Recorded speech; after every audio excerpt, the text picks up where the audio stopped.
I mean, I've watched these guys attacking. Suddenly these guys appeared from somewhere with sticks. These looked like commandos. And I thought, they're here to defend me because, my life is at threat. So the judge had ordered that I have to be protected. So I thought they'd come to defend me. And I thought, God, looks like there's some terrorist in the room. And then I discovered it was me they were after. So it was shocking, really, the way they beat up everyone, and then they took me like some sort of a terrorist. I had no access to information, so I had no idea what was going on outside once they abducted me. You describe it as an abduction. Who do you blame? It was the army which abducted me. And nothing happens without the permission of the army chief. That's how the army works. So clearly, he had ordered the abduction.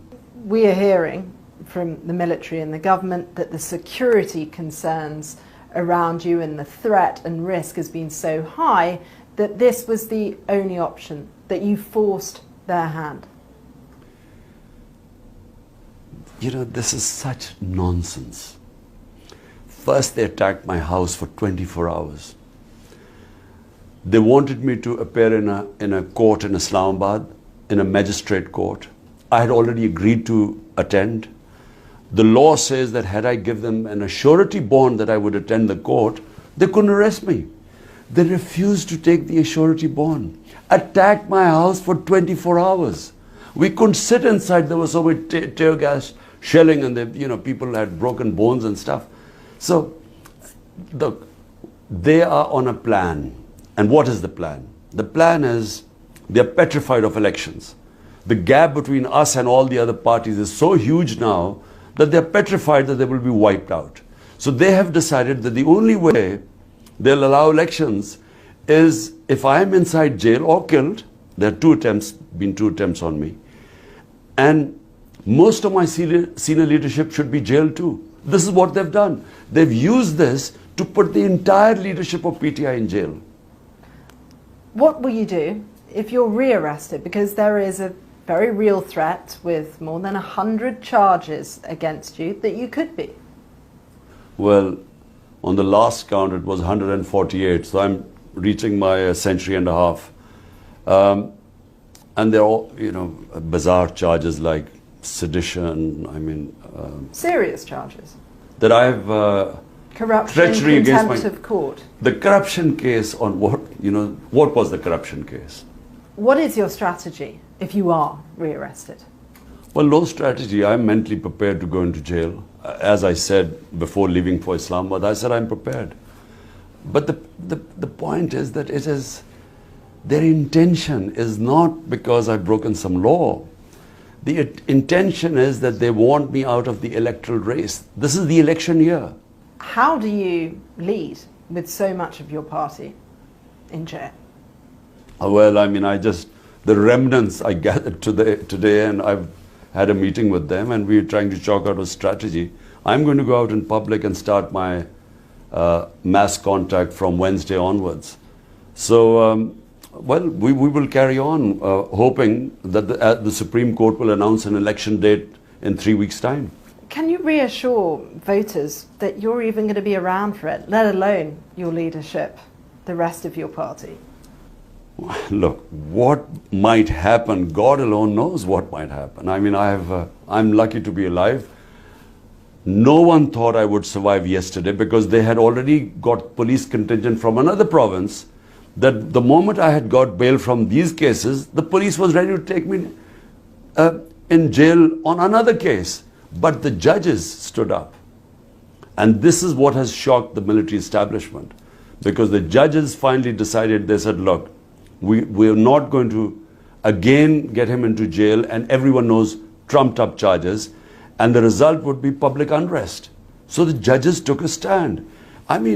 We are witnessing history in Pakistan now, new history being written. Your arrest sparked widespread and violent protests. We saw military installations set alight, houses attacked, government buildings. Do you condemn that violence that the government say your own supporters carried out? I have always condemned all violence. The military has been the bedrock of this country for decades. Do you think you can run the nation without the support of the army? Because you run that risk of alienating them. No, look, things change, countries evolve, thinking changes. We started off as a security state and had straight away martial law where the army ruled for 10 years. But right now, I mean, I have never seen such oppression.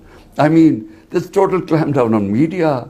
I can't appear on live television. If journalists have picked up, beaten up, tortured, custodial torture of my senior members, social media activists. It's never happened like this before. This is the same military that helped bring you to power in the first place. It seems like somewhat of an ideological U-turn. Absolutely not. They never brought me into power. My party was the most popular party. All the opinions polls said that. We won the election, but the army didn't oppose me. That's the difference. This feels like a very febrile moment when the country is politically polarised, economically spiralling. Voters want to see some hope. How are you going to cool things down and reassure them that politics is even worth voting for right now? This is the election year. Elections are supposed to be held this year. If you want the solution to Pakistan's problems, there are elections. Hold free and fair elections. Let the people decide who they want to give the mandate, and Pakistan will stabilize.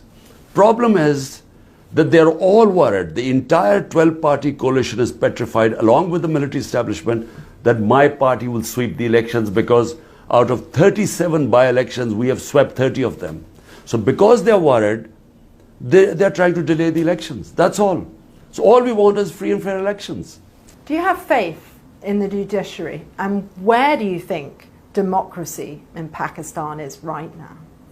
Well, the democracy in Pakistan has never taken such a battering as it has right now. I mean, all our fundamental rights are violated. This sort of thing has never happened. No political figure has ever had 150 cases, and then his house raided. Once they attacked for 24 hours, then when I was away, they threw an armored car, they broke through my door, raided my house. My wife was all alone by herself. It's never happened before. So democracy is an all-time low. The only hope we have is the judiciary.